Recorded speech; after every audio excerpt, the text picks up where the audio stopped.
मुरबाड येथे आज सकल हिंदू समाजाच्या वतीने शांततामय मार्गाने मूक मोर्चा काढण्यात आला। बांगलादेशमधील हिंदू आणि अन्य अल्पसंख्याकांवरती होणाऱ्या अत्याचाराविरोधात हा मोर्चा काढण्यात आला होता। या मोर्चात शेकडो नागरिकांनी उत्स्फूर्त प्रतिसाद नोंदवला।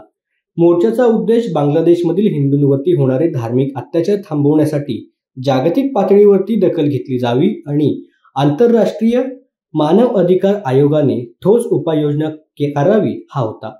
इस्कॉन साधूंच्या तातडीने मुक्ततेची मागणी देखील यावेळेला करण्यात आली।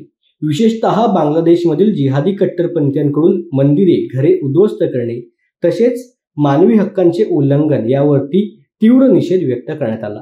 मोर्चेकऱ्यांनी मानवी साखळी तयार करत शांततेमध्ये बांगलादेश सरकार आणि आंतरराज्यीय मानवाधिकार आयोगाकडे आपला आवाज पोहोचवण्याचा प्रयत्न केला। मुरबाड बस स्थानकाजवळील असलेल्या भारतीय ध्वजस्तंभ येथे राष्ट्रगीत गायन करून मोर्चाची सुरुवात करण्यात आली आणि शेवट श्रीराम मंदिर येथे पसायदानाने करण्यात आली। येत्या मंगळवारी तहसीलदार मुरबाड यांना निवेदन देऊन या मागण्यांची पूर्तता करण्याची विनंती करण्यात येणार आहे। आंतरराष्ट्रीय स्तरावरती हिंदू समाजाच्या सुरक्षेसाठी कडक उपाययोजनांची मागणी या निवेदनामध्ये करण्यात येणार आहे। राजीव चंदने, मुरबाड, वित्तम बातमी।